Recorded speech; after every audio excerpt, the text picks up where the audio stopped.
আসসালামু আলাইকুম এভরিওয়ান, সবাই কেমন আছেন? আজকে আপনাদেরকে তৈরি করে দেখাবো খুবই মজাদার একটা কই মাছ রান্না। সেটা হলো সর্ষে বাটা লোভনীয় কই মাছ। কই মাছ খেতে আমরা সবাই খুবই ভালোবাসি, তবে কই মাছ কিন্তু অনেকভাবেই রান্না করা যায়। আজকে আমি কাঁচা কই মাছ না ভেজে সর্ষে বাটায় রান্না করব। চলে যাচ্ছি রেসিপির মূল পর্বে। আমি এখানে নিয়েছিল কই মাছ।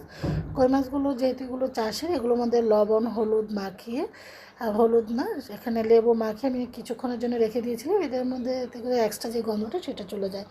এখানে নিয়েছিল 3 চামচ সর্ষে বাটা, 2টো পেঁয়াজ আর একটি মিডিয়াম সাইজের ছোটো দেশীয় রসুন নিয়ে আমি ব্লেন্ড করে নিয়েছি।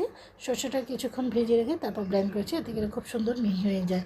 এখন সর্ষেটার সাথে আমি 1.5 চামচ লাল মরিচের গুঁড়া দিয়ে দিচ্ছি, এখানে 1 চামচ হলুদের গুঁড়া, স্বাদ অনুযায়ী লবণ, একটু পানি দিয়ে মিক্স করে নিচ্ছি। তবে ঝালটা যার যার পছন্দ, যেহেতু একটু ঝাল আমরা খাবো সেজন্য আমি ঝালটা দিয়েছি।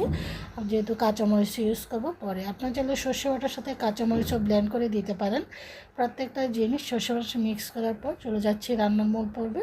ফ্রাইং প্যান বসিয়ে দিয়ে দিচ্ছি এখানে সরিষার তেল, আপনার সয়াবিন তেলও দিতে পারেন। তারপর সে মিক্স করা সর্ষে বাটাটা দিয়ে একটু পানি দিয়ে এখন এটাকে ভালো করে কষিয়ে নেব।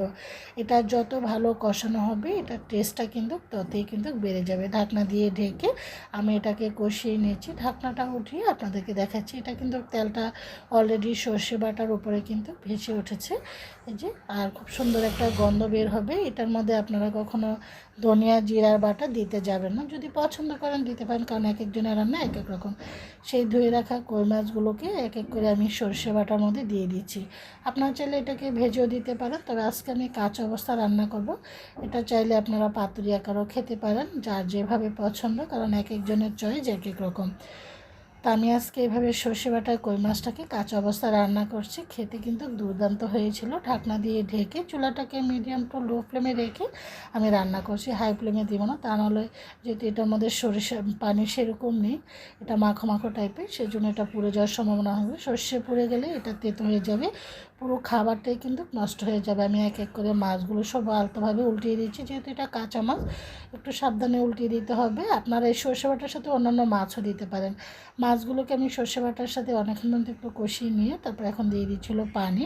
ঝোলটা আসলে যে যেরকম খাবেন সেইভাবেই দিবেন। দিয়ে এখন নেড়ে চেড়ে এখন ভালো করে দিচ্ছি, যেন কোনো রকম দলা পাকি যেন সর্ষেটা না থাকে। দলা পাকিয়ে থাকলে আবার দেখা গিয়েছে যে এটা আবার অন্যরকম গুটলি বেঁধে যাবে। তো এভাবে করে নেড়ে চেড়ে ঢাকনা দিয়ে ঢেকে দিয়েছি। তারপর দিয়ে দিয়েছি 5-6টি কাঁচামরিচ। আমার কিন্তু সর্ষে বাটা কাঁচা কই মাছ রান্নাটা হয়ে গিয়েছে। এক মুঠো ধনে পাতা দিয়ে এখন ভালো করে এভাবে করে ছড়িয়ে দিয়ে ঢাকনা দিয়ে ঢেকে চুলা মধ্যে আমি অফ করে দিব। 5 মিনিটের জন্য ঢাকনা দিয়ে ঢেকে তারপর চলে যাব সার্ভ করার জন্য।